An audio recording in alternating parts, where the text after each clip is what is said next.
Assalamualaikum warahmatullahi wabarakatuh. Selamat pagi Ibu dan teman-teman sekalian. Kami dari kelompok 7 akan mempresentasikan laporan mata kuliah klimatologi yang membahas tentang tanah dan pergerakan air dalam tanah serta hubungannya dengan pertumbuhan tanaman. Perkenalkan anggota kelompok kami, Naufal Abidrizkon, Novai Satul Labibah, Mujamil Ferdinand Aderino Prayogo, Alisa Revina Santoso, Alisa Nafisa Nadirotul Jannah. Pada presentasi ini kami akan membahas beberapa materi utama, yaitu tekstur tanah, struktur tanah, potensial air tanah, pergerakan air dalam tanah, dan kedalaman zona akar efektif. Baik, langsung saja kita masuk ke materi pertama, yaitu tekstur tanah yang akan dijelaskan oleh rekan kami. Baik, terima kasih. Materi pertama yang akan saya sampaikan yaitu mengenai tekstur tanah.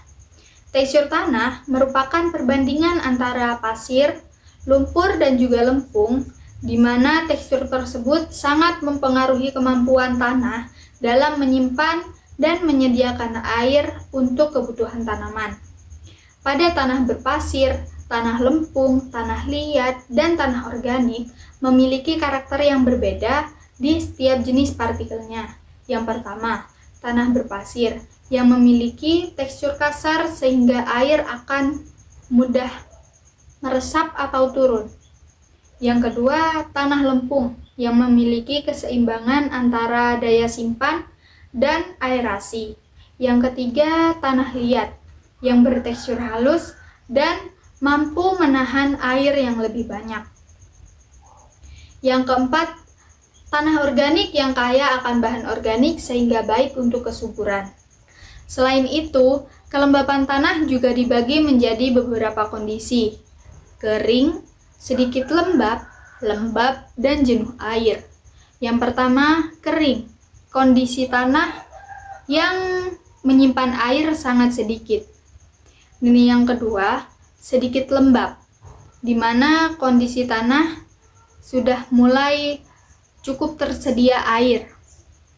Yang ketiga yaitu lembab, di mana kondisi yang paling optimal bagi tanaman.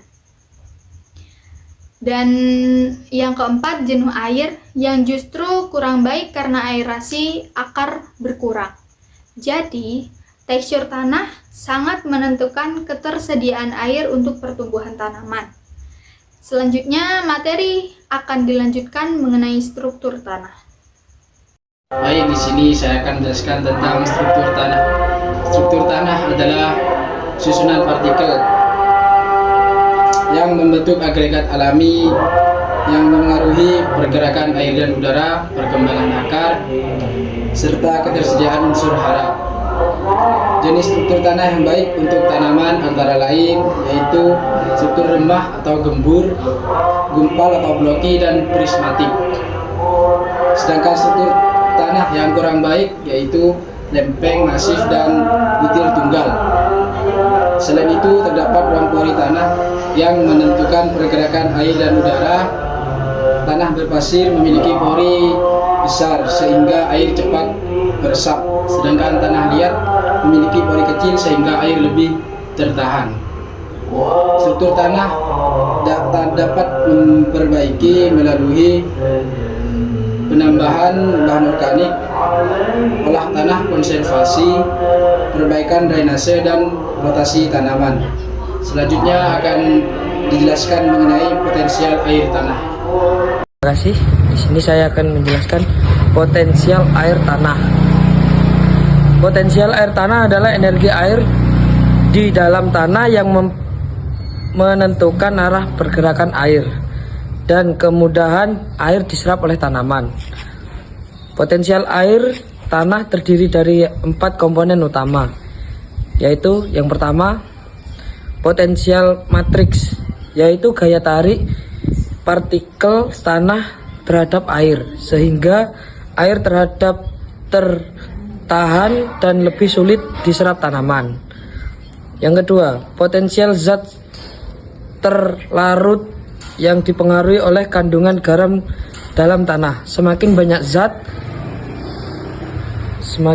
zat terlarut, maka air semakin sulit diserap akar. Yang ketiga, potensial gravitasi, yaitu pengaruh ketinggian posisi air sehingga air bergerak dari tempat tinggi ke tempat rendah. Keempat, potensial tekanan yang terjadi akibat tekanan dari luar. Misalnya, genangan air di permukaan tanah. Dan keempat faktor ini bersama-sama menentukan ketersediaan air bagi tanaman. Selanjutnya kita masuk ke pembahasan pergerakan air di dalam tanah.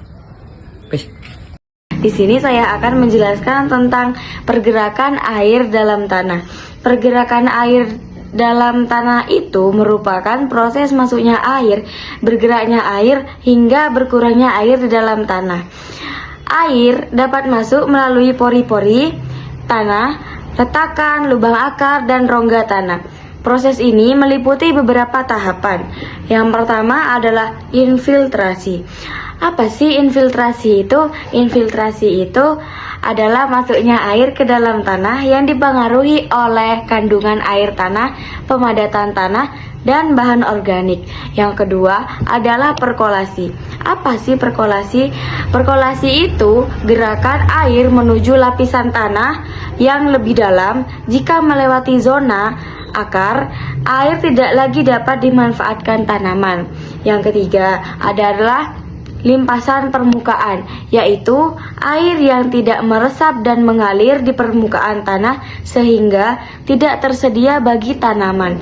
Yang terakhir adalah penipisan air tanah. Penipisan air tanah itu yang terjadi ketika air keluar lebih cepat dibandingkan air yang masuk. Misalkan akibat evapotranspirasi. Nah, selanjutnya akan dijelaskan oleh teman saya tentang kedalaman zona akar efektif. Baik, saya akan menjelaskan materi terakhir, yaitu kedalaman zona akar efektif. Kedalaman zona akar efektif adalah bagian tanah yang aktif digunakan akar untuk menyerap air. Fungsi utamanya sangat penting dalam penjadwalan irigasi karena menentukan jumlah air yang harus diberikan pada tanaman. Dalam penerapannya, sistem irigasi difokuskan pada lapisan akar pengumpan agar penyerapan air dan nutrisi optimal, serta mencegah pencucian air ke lapisan bawah. Pola penyerapan air oleh akar umumnya 40% pada lapisan atas, 30% pada lapisan kedua, 20% pada lapisan ketiga, dan 10% pada lapisan terbawah. Kedalaman akar juga berbeda tiap tanaman. Misalnya, bawang berakar dangkal, sedangkan jeruk memiliki akar lebih dalam. Demikian pemaparan dari kelompok kami. Terima kasih atas perhatian teman-teman semua. Assalamualaikum warahmatullahi wabarakatuh.